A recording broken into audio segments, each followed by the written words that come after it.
And we learn next in this text that Solomon and Shulamith are not just two people who have mutual admiration for one another.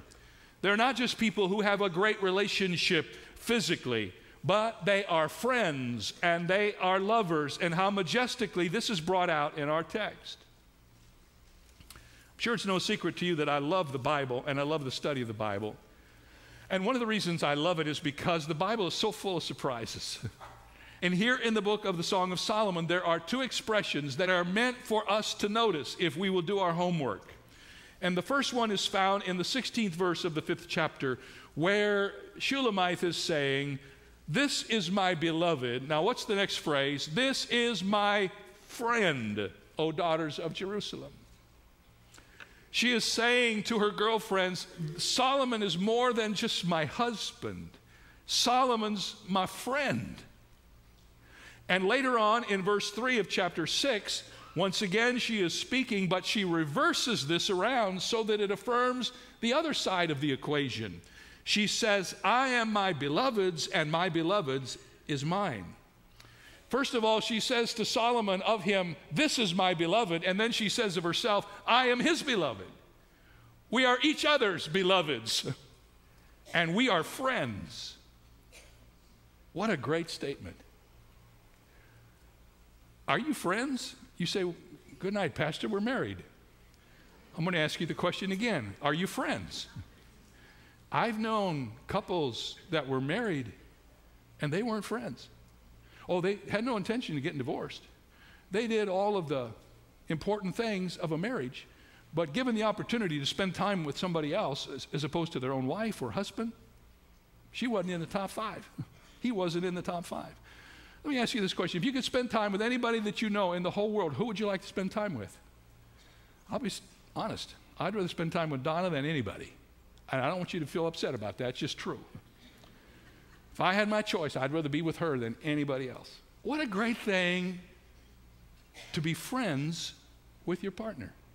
This has nothing to do with sex. It has nothing to do with any of the other things. It's just what a privilege to be able to walk through life together as intimate friends with one another, and to share things that you never share, to understand things that nobody else understands. And when you have a relationship like that in your marriage, it is beyond just the outwardness of the marriage. It is all the unspoken things, all of the intuitions that you have. It's being able to answer questions before they're asked, to anticipate things that have never been expressed.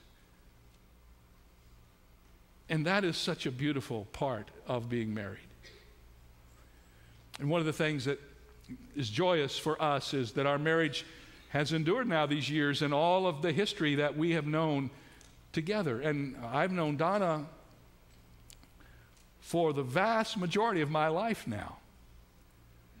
We've been married over 40 years, and we got married in our late teens, early 20s. So I've been with her twice as long as I have been by myself. And we have all this history together. And when we travel and when we serve, we remember people, and people come up to see us that call out a memory from some memory in our life 20 years ago. And I tell you, the treasured memories of a married couple who stays focused on the Lord and on each other is one of the greatest gifts you will ever have. It's worth fighting for. You may be in a position right now where you think, man, I don't know if, it's worth fighting for. You may not think so now, but down the road you will look back and say, oh, I'm so glad we persevered and we got over that tough place and our marriage is still together. Here's a great summary statement I read this week of this particular section. Because Solomon was the king, Shulamith had to share him in some ways with the daughters of Jerusalem. But as a lover, he was hers alone. Shulamith meant that all the other things that she had enumerated about him, though they were important, were of less significance to her than that he was her lover. And this suggests that in any successful marriage, there is genuine friendship as well as romance. For Shulamith and Solomon, in addition to their intimate expressions of affection, there was also the desire simply to be together. Each of them had their own friends, yet their most important friendship was the friendship they had with each other. I covet that for all of us here. What a wonderful joy to have a friendship that lasts throughout your whole life with the one you love.